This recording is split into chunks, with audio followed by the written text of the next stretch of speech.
Hey guys, if you're into using liquid applications of soil amendments, fertilizers, and herbicides like I do, then you're going to want to keep watching this video because I'm going to show you about a simple change to your backpack sprayer that will change everything.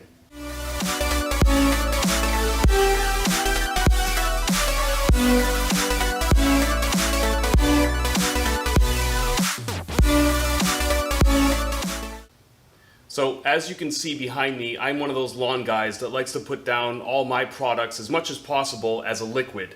I feel like you get a much more even, consistent coverage by putting down a liquid product versus a granular. You can also dial in more specific needs to your lawn by just changing some of the mixing ratios before you put them into your backpack sprayer. This doesn't mean that I don't use granular products, because there's plenty of products that I still put down over the course of the year using my rotary spreader.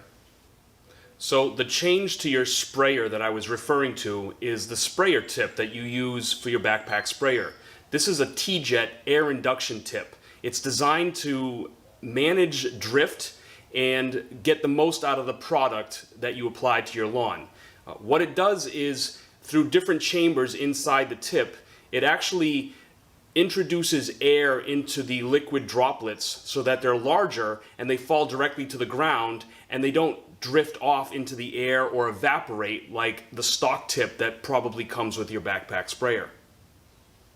So I live in a coastal area, and it seems like Murphy's Law. Whenever I start loading up a product into my backpack sprayer, some sort of breeze starts picking up in my area, and I notice that as I start spraying, I can see like a mist of the product being blown into areas that either I don't want it to get on, or just in general going, in different directions. These tips will prevent that from happening, and it'll also give you a wider spray path so that you can get your product on faster. So I took a couple of videos here showing the difference between the stock sprayer tip that came with my sprayer and the new TeeJet air induction tip. One of these videos here will show the difference in the spray pattern. There is a slight increase in width in the spray pattern with the new TeeJet tip, and that will help you get down your product faster. The second video here, I'm trying to show the difference in the drift management.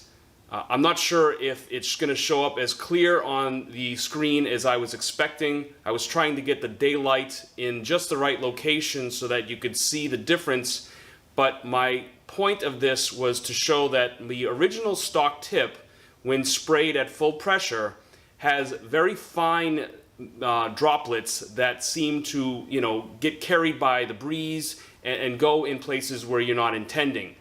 The TeeJet tip has larger droplets, and therefore it drops right to the ground and goes exactly where you want, getting the product where you need it to be. So I picked this tip up for about $10 on Amazon. There's really not much to it. There's no moving parts. It installs exactly the same as the stock tip that comes with your backpack sprayer. It's just a little bit longer because it has more to it as far as what it does before the liquid actually leaves the sprayer end. So like I've said in other videos, if you haven't already picked up a backpack sprayer, I highly recommend you spend a few extra dollars and get yourself a battery-operated backpack sprayer. It keeps the pressure up consistently without any effort.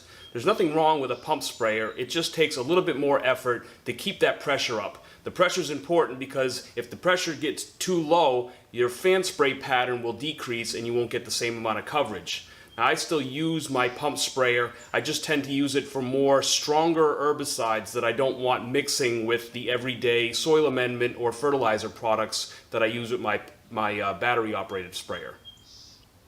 So this company TeeJet makes a wide variety of spray tips ranging from commercial to residential use. I will leave a link below to the exact product that I am referring to that I got on Amazon. So if you're into using liquid applications of fertilizers and different products on your lawn, I highly recommend making this small $10 investment.